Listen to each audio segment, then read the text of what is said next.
Who do you think you are? That's an important question. You think yourself sick or healthy. You think yourself rich or poor, weak or strong. You think your way all the way through life. So the question is, are you living the expectation and expectations of others? Are you living the thoughts of other people on you? Are you living the life that you were stuck in years and years ago by albeit well-intentioned people? Those that painted you into a box, stuck you in a lane that you just stay in. So the question is, whose life are you living? Yours or theirs? In 5 years, you'll be 5 years older. Will you be 5 years wiser, stronger? Will you be 5 years healthier, wealthier? Will you be 5 years happier? Who do you think you are anyway? I think you were born on purpose and with a purpose. I think you're here right now, right here, right now, for a reason. Just a young gun with a quick fuse. I was uptight, wanna let loose. I was dreaming of bigger things and wanna leave my old life behind. Not a yes sir, not a follower. Fit the box, fit the mold, have a seat in the foyer. Take a number. I was lightning before the thunder. You know, you and I are probably guilty of this as well, painting people into a corner of life or putting upon them something that just seems to fit so obvious from where we stand. But it's their life, isn't it? It's your life. Live it to your terms. Live on your purpose. Live the purpose-filled life you're brought here to live. Thunder, thunder, thunder. Kids were laughing in my classes while I was scheming for the masses. Who do you think you are? Dreaming about being a big star. They say you're basic, they say you're easy. You're always riding in the backseat. Now I'm smiling from the stage while you were clapping in the nosebleeds.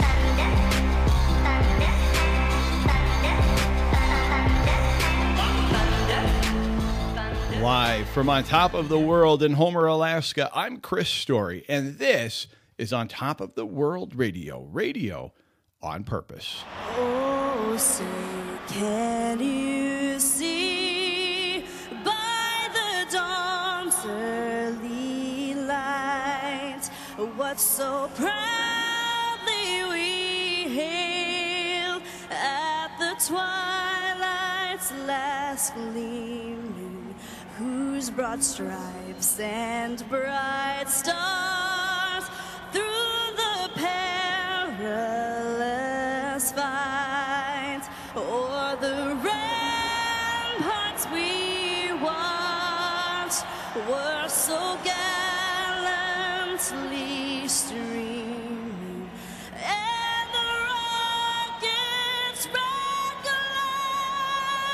the bombs bursting in air, gave proof through the night that our flag was still there. Oh, say, does that star-spangled banner yet wave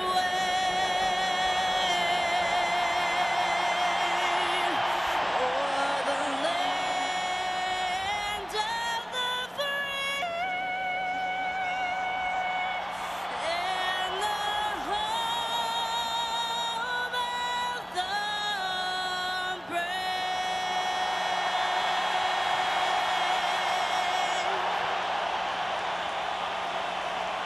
I looked through others' windows on an enchanted earth, but out of my own window, solitude and dearth. And yet there is a mystery I cannot understand, that others see through my window, that enchanted land. J.B. Rittenhouse. Yesterday morning, they let me know you were gone. It's interesting, isn't it? Looking through others' windows you see something enchanted, maybe inside yourself you just see wanting or lack. I like what Tiffany reminds me very often is that about half of life is great. The other half, it's maybe not what you wanted. You got to deal with it. I've seen fire and I've seen rain. I've seen sunny days that I thought would never end. I've seen lonely times when I could not find a friend. But I always thought that I'd see you again. Mr. David Webb is your engineer and producer all the way back up at the mothership of KPEN FM and KGTL AM and FM. I want to thank Horizon Satellite, Horizon Wireless for helping make this program possible. We rely on their very strong wireless network to transmit my program here on Top of the World Radio all the way back up to the mothership high atop Diamond Ridge, and their megabytes per second can't be beat. 226-3130, 226-3130, Horizon Satellite, Horizon Wireless. Seen sunny days that I thought would never end. I've seen lonely times when I could not find a friend. But I always thought that I'd see you. It's always this time of year I start thinking about, it's my dream to give a commencement speech. Graduating class should come to me and say, Chris, we'd love to hear you speak to our graduating class. It hasn't happened yet, but every year I sort of work towards it. In fact, I've given some commencement speeches here on the air just to anybody that would listen because nobody's asking.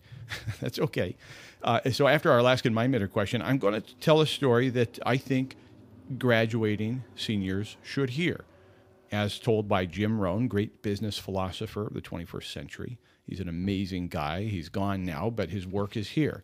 And I'm going to share a story from the late, great Jim Rohn. Time now for your Alaskan Mind Bender, presented by Blackwater Bend Espresso, not your average drip. When good won't do, and it never does, get gourmet brew like I do at Blackwater Bend Espresso. I love, Pat has such an incredible crew, and she's constantly polishing the apple. She is not one of the small business owners that just sort of sits back and, it's good enough. No, constantly making it better, constantly improving upon the product and the training and the look and feel of her company and business. And it starts with an excellent bean, and it also starts with good cup of soul, and they've got good soul at Blackwater Bend Espresso. Question, this is your opportunity to win a free coffee card, a $28 value. I can't believe this. I mean, who else does this? I mean, again, it is my humility that makes me great, but who else is giving out almost $60 worth of coffee every Tuesday? Come on. Here you go.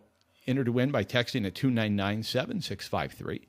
299-7653. Question. What was Alaska's population in the year of statehood? That's 1959. What was Alaska's population in the year of statehood, 1959? Three choices here. A, 224,000, B, 622,000, or C, 320,000. 299-7653, 299-7653. What do you think? Which of those? 224, 622, or 320,000 people here in Alaska in 1959. By the way, our current population is 737,438. That is our current population here in Alaska. Just shy of 750,000 people. What an amazing state. I'm an Alaskan by choice. I assume you are as well. I was just talking to somebody earlier today and said, it's interesting because I identify as a man, first of all, just to get that clear. But secondly, as an Alaskan, love this country, you know that. Love America. It's deep within my DNA. I love America. But I identify as an Alaskan. I was thinking about my brother who's moved out to Arizona, who also identifies. Now, even after 7 years of living in Arizona, another, dozen years in Colorado on a different stint prior to that, he still identifies Alaskan. Anyway, just curious what you think as far as the population in 1959. All right. I want to talk about human nature. This is a story that I think every every graduating senior should hear. By the way, you're listening to On Top of the World Radio. I'm Christopher Story here, bringing you what my mom calls the greatest show on earth. And she's actually now back in Alaska and can hear the greatest show on earth. Question, do you think she's listening? There's a good chance she's not. After 7.5 months of a break from this program, she probably is reticent to turn it back on. This is a story, as told by Jim Rohn, that I think graduating seniors should hear. I think you and I should hear this story. I think that everybody should hear it, but I'd love to share this with anybody that's about to embark on the world, anybody who's about to take life by the reins and charge forward. This is about understanding human nature. This simple little story says so much in just a few lines, and it shares a narrative that you should never forget. It's called The Frog and the Scorpion. Jim Rohn says, all good leaders must understand the story of, and by the way, all good leaders, it just means, see, if you're going to be a good leader, you have to be a good follower. So as you break free from where you are now, that doesn't mean you have to be the leader you eventually will be. But all good leaders are good followers. So it's okay to follow until it's your time to lead. I just want to make that point. When Jim Rohn says all good leaders, I'd put under that category a subheading of followers as well. Just good individuals. This is a strong human nature moral here. All good leaders must understand the story of the frog and the scorpion. It's one of the most important stories for a leader to keep in mind. According to the story, the frog and the scorpion appear on the bank of a river at about the same time.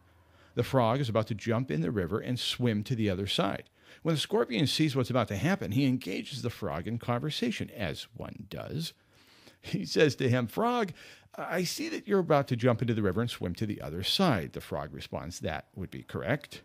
So the scorpion asks for a favor. He said, "Well, I'd also like to get to the other side, but unfortunately, I'm a scorpion and not equipped with the ability to swim. Would you be so kind, sir, to let me hop upon your back and swim with you across the river? If you could deposit me on the other side, I'd be ever so grateful." The frog looks at the scorpion and says, "No, you, my friend, are a scorpion, and scorpions sting frogs and kill them.